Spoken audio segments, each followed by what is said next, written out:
जय श्री कृष्णा फ्रेंड्स। आज की इस वीडियो में हम आपके साथ कार्तिक महात्म्य का 24वां अध्याय शेयर करने वाले। तो चलिए फ्रेंड्स स्टार्ट करते हैं। कार्तिक मास की कथा करती भव से पार 24वां अध्याय। पढ़ू श्री हरि कृपा अपार। भगवान श्री कृष्ण ने कहा कि हे प्रिय नारद जी के वचन सुनकर महाराज पृथु बड़े विस्मित हुए। अंत में उन्होंने नारद जी का पूजन करके उनको विदा किया। इसलिए माघ कार्तिक एकादशी ये 3 व्रत मुझे अत्यधिक प्रिय है। वनस्पति में तुलसी, महीनों में कार्तिक, तिथियों में एकादशी, क्षेत्रों में प्रयाग मुझे बहुत प्रिय है। जो प्राणी जितेंद्रिय होकर इनका सेवन करता है वह यज्ञ करने वाले मनुष्य से भी अधिक प्रिय लगता है। जो प्राणी विधि से इनकी सेवा करते हैं उनके मेरे अनुग्रह से सब पाप दूर हो जाते हैं। भगवान श्री कृष्ण के वचन सुनकर सत्यभामा ने कहा कि हे नाथ, आपने यह बात बड़ी आश्चर्यजनक कही है कि दूसरे के पुण्य के फल से कलह की मुक्ति हो गई। यह प्रभावशाली कार्तिक मास आपको अधिक प्रिय है, जिससे पितृद्रोह का पाप केवल स्नान के पुण्य से ही नष्ट हो गया। दूसरे मनुष्य द्वारा किया गया पुण्य उनके देने से कैसे मिल जाता है, ये आप मुझे बताइए। तब भगवान श्री कृष्ण ने कहा कि बिना दिया हुआ पुण्य और पाप जिस कर्म द्वारा मिलता है सो उसे सुनो। सतयुग में ऐसा देश, ग्राम तथा कुलों को दिया पुण्य या पाप मिलता था, किंतु कलयुग में केवल कर्ता को ही पाप और पुण्य का फल भोगना पड़ता है। संसर्ग न करने पर भी वह व्यवस्था की गई और संसर्ग से ही जैसा पाप और पुण्य दूसरों को मिलता है उसकी व्यवस्था भी सुख कराना और एक साथ भोजन करने से पाप पुण्य का आधा आधा फल मिलता है। एक आसन पर बैठना तथा सवारी पर चढ़ने से श्वास के आने जाने से पुण्य व पाप का चौथा भाग प्राणी मात्र को मिलता है। स्पर्श करके भोजन करने और दूसरों की स्तुति करने से पुण्य और पाप का 6वां भाग मिलता है।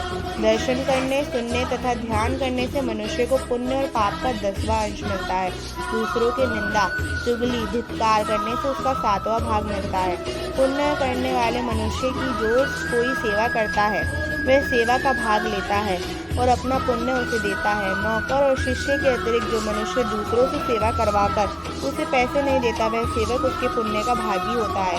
पंक्ति में बैठे हुए भोजन करने वाले को पत्तल जो व्यक्ति लागता है उसे जिसकी पत्तल उसने लांगी है उसके अपने पुण्य का 6वां भाग देता है। स्नान तथा ध्यान आदि करते हुए मनुष्य से जो व्यक्ति बातचीत करता है या उसे स्पर्श करता है वह अपने पुण्य का 6वां भाग दे डालता है।